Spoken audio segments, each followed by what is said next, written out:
We discussed during our needs assessment lectures that one of the reasons as to why community needs assessment is done is not just to establish the needs of the community per se, but also to inform the kind of interventions that can be put in place to address those needs.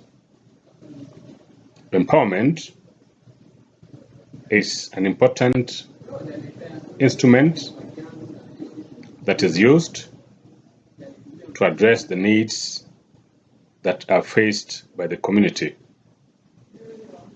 Our discussion today is focusing on community empowerment, and we're going to have a series of lectures on this particular topic. However, today, our focus will be on three principal areas. We want to understand what is meant by community empowerment. We shall then look at the various types of empowerment that are available, and then we shall close our discussion by looking at the levels of empowerment. So I want to welcome you to our discussion on community empowerment. Empowerment has been understood differently by different scholars. However, some of the commonest definitions of empowerment are outlined here, and there are some of the ones that I want us to look at. First, empowerment is defined as a process that fosters power in people for use in their own lives, their communities, and their society by acting on issues that they define as being important to them. But the concept of the term empowerment has also been understood as a process by which people gain control over their lives through democratic participation and a critical understanding of their environment. Of course, environment here is not merely the physical environment, but environment in totality: economic, social, the cultural, and even the political environment. Community empowerment is understood as a gradual process which involves continual planning and the constant building of communities' capacity. In other words, when you talk about community empowerment, it is not an event, but rather a process that requires a series of activities to address the needs in the community that have been identified by the needs assessment. It's a process. It can take several years, several months, sometimes several decades, depending on the need that is being addressed in the society. Empowerment generally seeks to enable communities have greater influence on input to decisions over issues affecting them. Once we look at other aspects of empowerment, we will then come to notice that one of the end product of empowerment is to enable communities have a say on the kind of decisions that they make and how they would wish their issues are addressed. So once a community is empowered, then the external players only come on board to facilitate them, to help them in a few areas. Otherwise, an empowered community should take charge of the issues affecting them. Of course, with a little bit of help from external partners. Even ability to establish fruitful partnership is in itself an indicator that a community is indeed empowered. Let us now look at some of the types of empowerment. One of the types of empowerment is called economic empowerment. By economic empowerment, we refer to the ability to make and act on decisions that involve the control over and allocation of financial resources in the community. Economic empowerment enables community to meet their survival needs and also exercise greater control over their resources and life choices.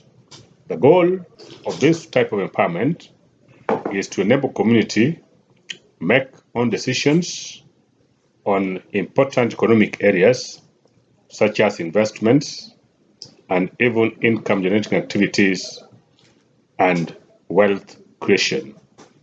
An economically empowered community is one that has investments, has vibrant income generating sector, and also is creating wealth so that it is able to meet those their short-term and long-term economic needs.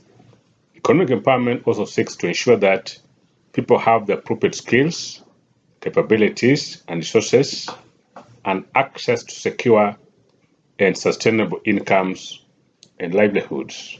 Indeed, if people do not have adequate income, they do not have appropriate skills, they do not have capacities to engage and to exploit resources within them, then we cannot in any way describe such a society as empowered.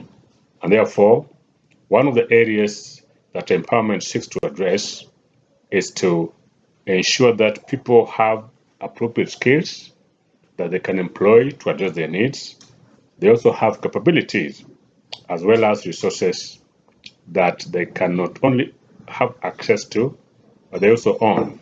And from time to time, they can use such resources to generate incomes and also to earn a livelihood. So basically, when we talk about economic empowerment, we basically mean efforts that are being put in place to ensure that a community is economically secure in terms of wealth, in terms of food, and in terms of other things that enable community to lead a more dignified life.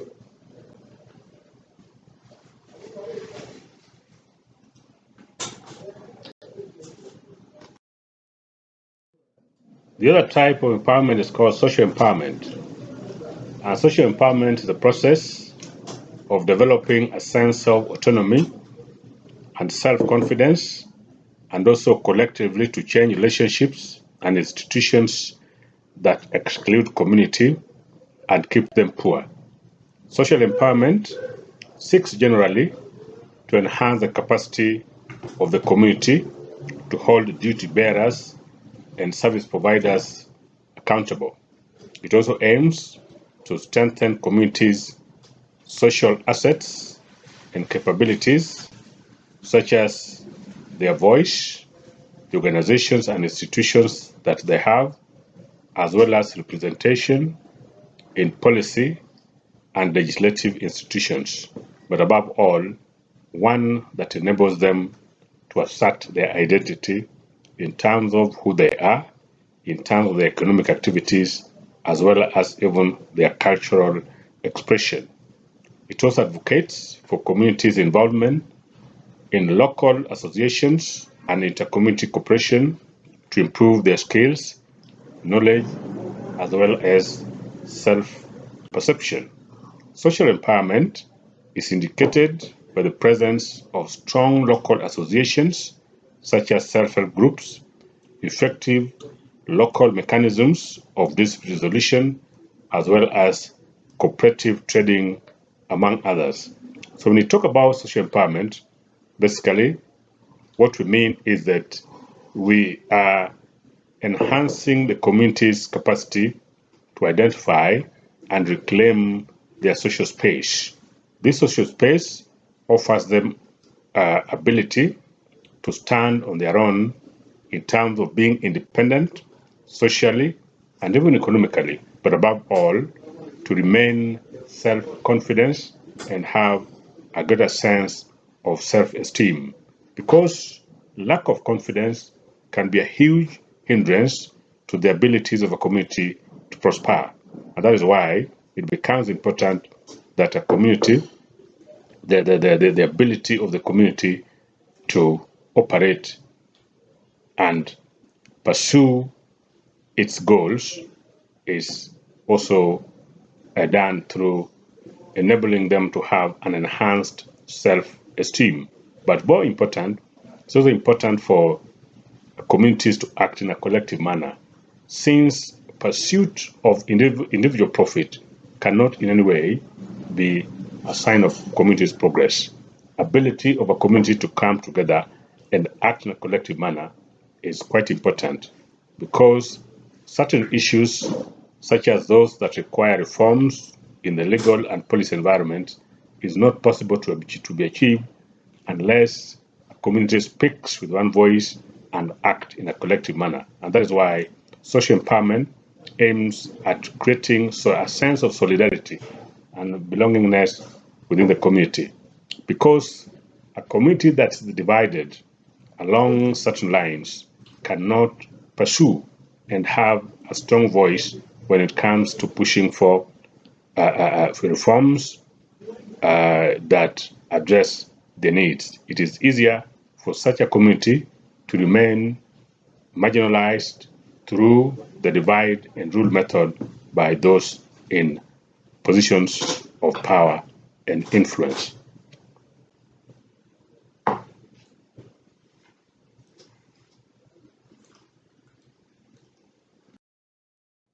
The other type of empowerment is called political empowerment. And by political empowerment, we refer to the process of transferring various elements of power, namely resources, capabilities, and positions, to those who do not have. And political empowerment involves having the power, ability, critical awareness, and a sense of group identity to take action in order to create change in a political system. It seeks to build a sense of identity in the community and their inclusion in democratic decision-making processes. It is indicated by the ability of a community to organize themselves through collective action to fight and achieve desired change in the community, and great awareness of their rights and entitlements. So that when we talk about political empowerment, basically what we mean is that we are making efforts to enhance the ability of a community to participate in decision-making institutions, so that their issues and agenda are discussed at the at the policy-making level.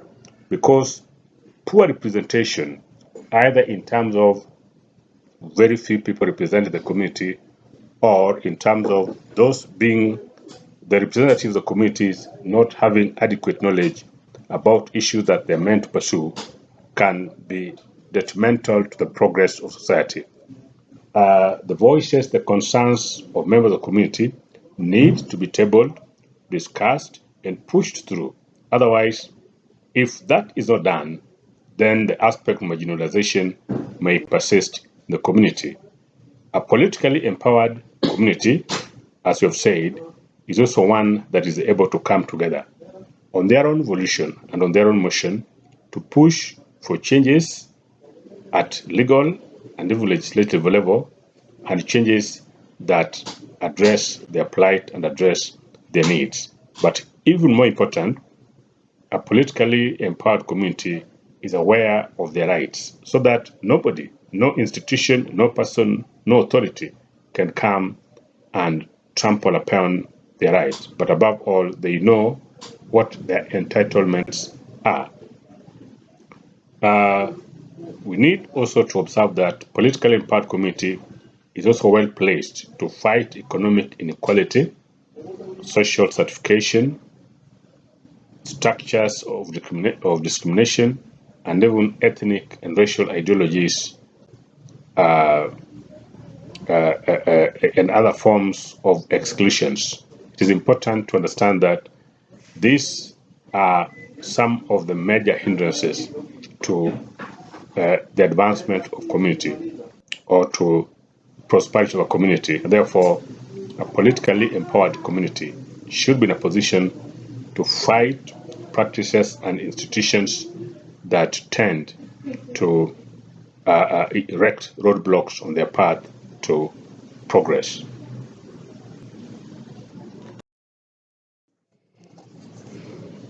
The other type of empowerment is called cultural empowerment. And cultural empowerment refers to the process of enabling communities to preserve, promote, and celebrate their cultural heritage and identity. It can be achieved through a variety of means, such as education, community involvement, cultural events and activities, and even the recognition and protection of cultural rights.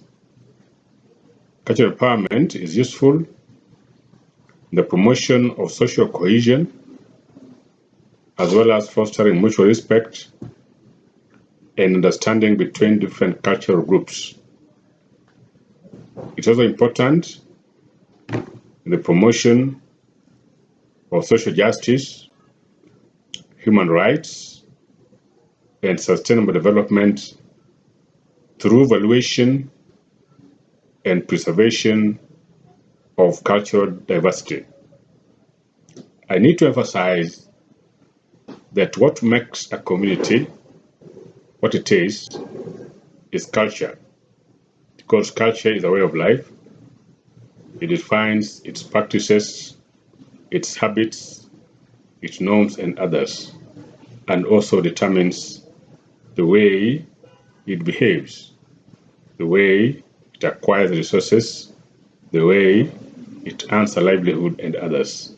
And therefore, communities need to be proud of their cultures and their cultural practices, unless they completely, in a big way, infringe on the rights of other people, then they should be allowed to embrace and practice their cultures.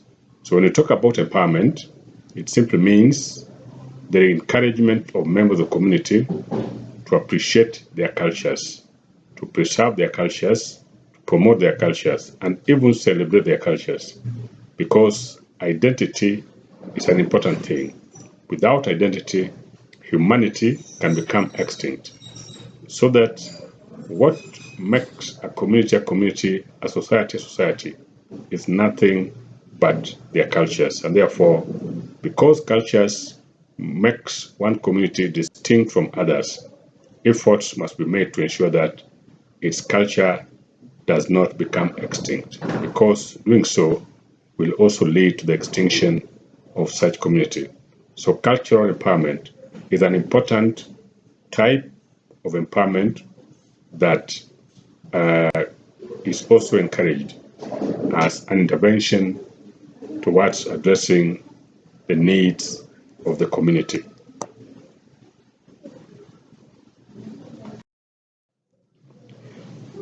The other area that I want us to look at in this lecture is the levels of community empowerment.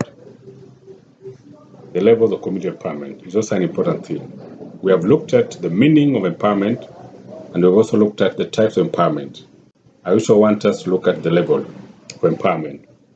There are different levels of empowerment that I want us to look at. One of them is called psychological empowerment. This type of empowerment is focusing at helping people identify personal and situational factors that hamper their progress. In other words, when you talk about psychological empowerment, the focus is largely the individual. So it is an individual-based approach that seeks to see how well individuals' capacity to engage and lead a decent life is enhanced.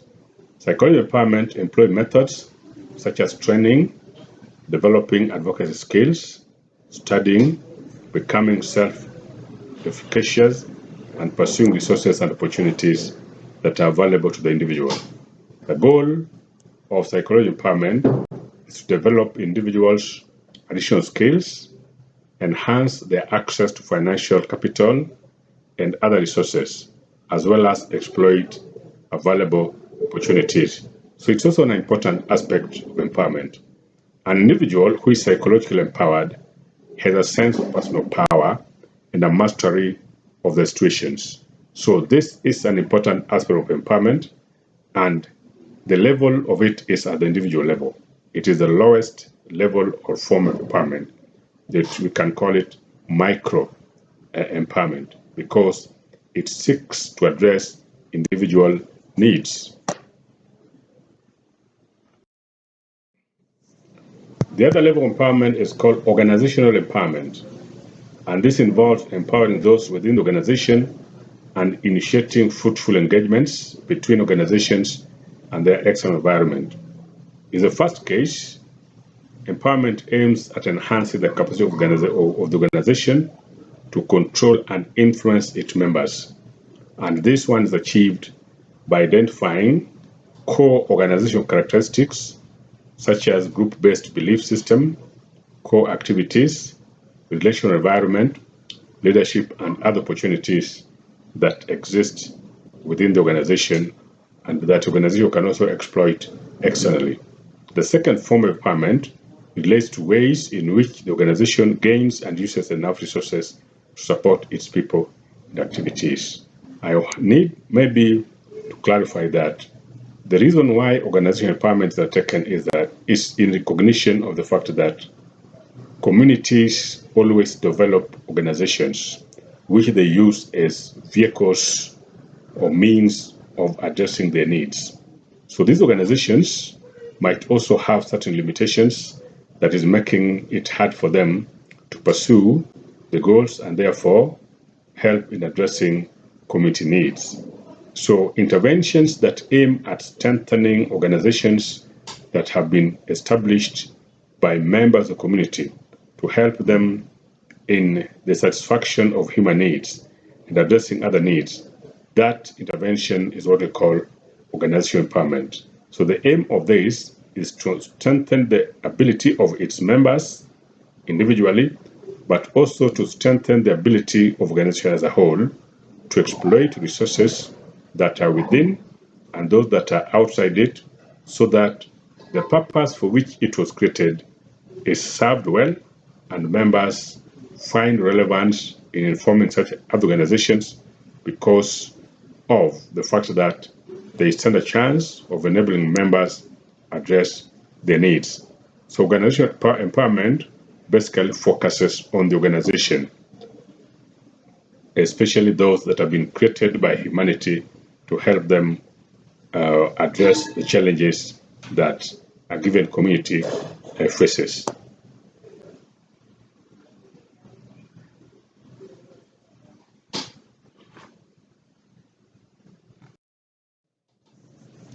The other type of empowerment is called community empowerment. Of course, this is what the entire subject is, but here it is being understood within a different context.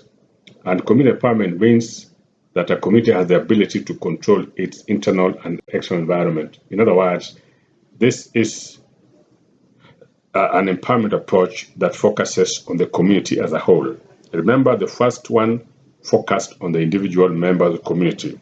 The second one focused on the organizations or institutions that have been created by members of the community to help them pursue life goals.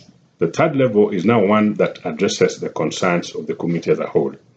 And it is achieved by increasing communities' influence over the structures and policies and partnership building. In other words, there could be resources that are available, there could be opportunities that are available to the community, but community might lack the ability to access them, to utilize them, and even to take advantage of them. So any intervention that seeks to increase the capacity of the community as a whole so that it is better placed to utilize and exploit resources and opportunities that are available, then that intervention is called community empowerment. A community that is empowered is one that has a collective reflection, has greater social participation, and even political discussions.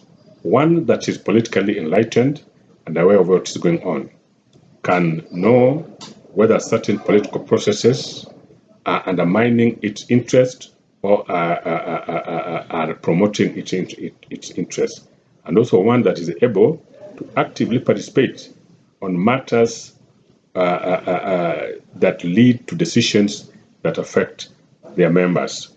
So that ability is an indication that that community is indeed empowered. When we talk about collective elections, we mean that members jointly examine the issues that affect them so that they're able to recognize and say, no, this particular problem is affecting us, and therefore we need to do something about it.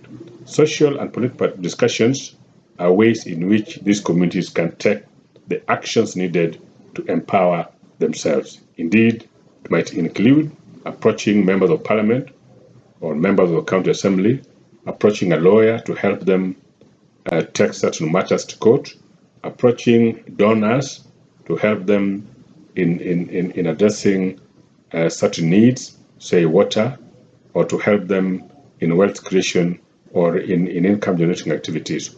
All such are interventions that we call social and political participations. So we are saying that a community that is empowered has the ability to exploit resources within it, to voice its concerns over issues that it's unhappy about, and also has the ability to come together and fight or push agenda that stand to benefit them as a community.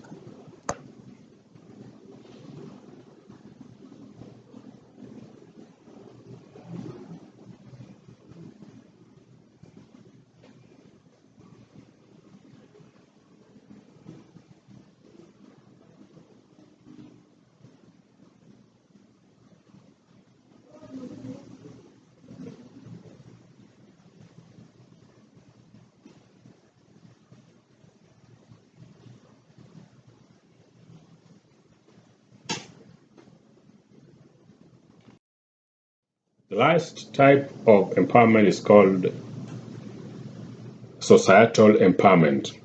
And societal empowerment is concerned with the extent to which a society fosters fairness and equity in the distribution of resources and opportunity. It also focuses on how marginalized groups can be supported so as to attain a fair share of societal resources. This is achieved by enhancing a society's capacity to influence and work with other societies and to effectively manage own resources. And enhancing society's capacity to influence decisions is achieved through enactment of policies and practices that support fair and equitable distribution of resources, power, and access to opportunities. This form of empowerment acknowledges the fact that there could be structures that are deeply embedded in the community that is making that community unable to recognize or fully understand its problems and seize opportunities that are available. So if that is the case, then the effort is therefore geared towards ensuring that these structures that tend to undermine communities' initiatives are reformed, if not eradicated.